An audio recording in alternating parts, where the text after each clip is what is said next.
All right, let's dive right in. Today, we're tackling this huge idea, mental toughness.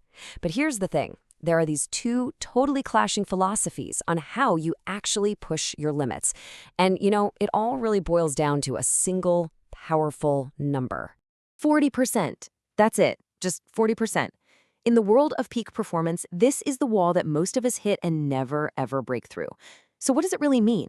Well, to get it, we need to meet the man who basically made this number his life's motto. Meet David Goggins. He's a former Navy SEAL, an ultra-marathon runner, and he lives by this rule. It's that voice that tells you to run just one more mile, to study for one more hour, or to finally have that really tough conversation you've been putting off. The whole idea? It's simple. Your mind gives up way before your body does. So let's really break down this whole stay hard philosophy.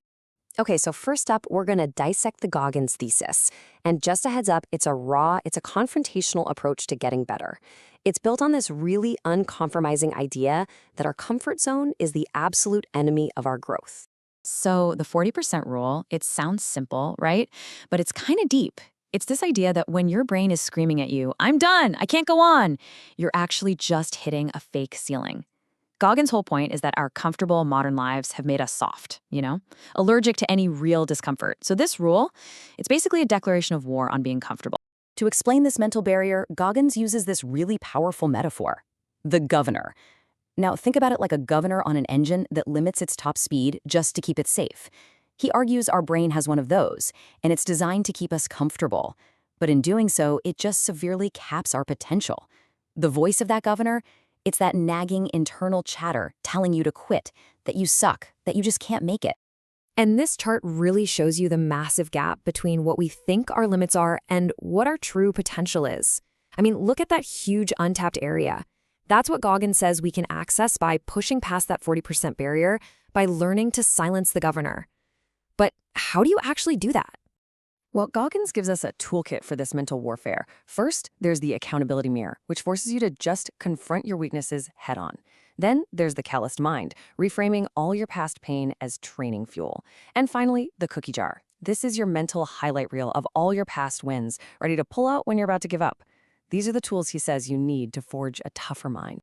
But you have to wonder, is this really the only way? Is this relentless, constant self-confrontation the full picture of resilience? Because science and psychology, they actually offer a very different perspective, a real counter-argument to the whole stay hard philosophy. Okay, now for the antithesis. We're going to explore what science has to say about resilience, and then look at a powerful psychological critique that suggests the stay hard philosophy, well, it might not be the only or even the best way forward for everyone. So, from a neurobiological standpoint, resilience is way more than just willpower. It's this complex dance of brain circuits, your genetics, and even your immune system. For instance, your prefrontal cortex, the part that handles decision-making and emotional control, it plays this huge role in how we respond to stress. So this isn't just about forcing yourself through pain. It's about your brain literally actively adapting. It suggests resilience is a biological state we can actually cultivate, not just some switch we can flip on and off.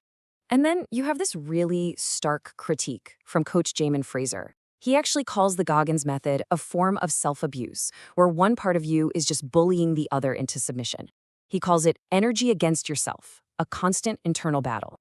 So this is the crucial difference right here. Goggins-style self-discipline is like a civil war. You have to conquer the weak part of yourself. But this alternative, self-permission, it's not about war at all. It's more like diplomacy. It's about getting all the different parts of you to work together to move in the same direction by building a foundation of internal safety and trust. And this brings us to a totally new metaphor, the workplace safety officer. That so-called weak voice or governor, maybe it's not an enemy. Maybe it's a protector. It's your unconscious mind pulling the handbrake because it senses your current path is unsafe. From this point of view, self-sabotage isn't weakness. It's a warning sign that your internal system really needs an upgrade. So how do you release that handbrake? Well, not with more force, but with more safety. This model says you need to address 4 key things. First, you got to rebuild trust with yourself, especially if you've let yourself down in the past. Then you stop looking for validation from other people and you learn to meet your own needs. Third, you get smart about the games you're playing in life. And finally, you start showing up as the person who can actually win them. See, it's a process of internal alignment, not internal conflict. So, what do we do with this? We've got two powerful but totally opposing models. Goggins' brute force breakthrough versus this idea of a diagnostic repair. How do we make sense of it all? Well, the final part of our breakdown here is all about synthesis. It's about turning this paradox into a practical toolkit you can actually use. So maybe this whole thing isn't about which side is right, you know? Maybe it's about having the right tool for the right job. The Goggins way, just smashing through that wall, that's an amazing tool for those short-term, intense challenges, right? Like you're running a marathon, you're on a deadline for a project. Perfect. But what about when you keep hitting the same wall over and over? That chronic resistance, that self-sabotage. Well, that might be a sign that you need to listen to that handbrake. It's time to stop pushing and start diagnosing what's really going on inside. And that's really the question we want to leave you with. Understanding yourself isn't about blindly following one dogma or another. It's about knowing when you need to stay hard and push through, and when you need to stop, listen, and create harmony within yourself. So, what does your operating system need right now? A breakthrough or a repair? The choice, really, is yours.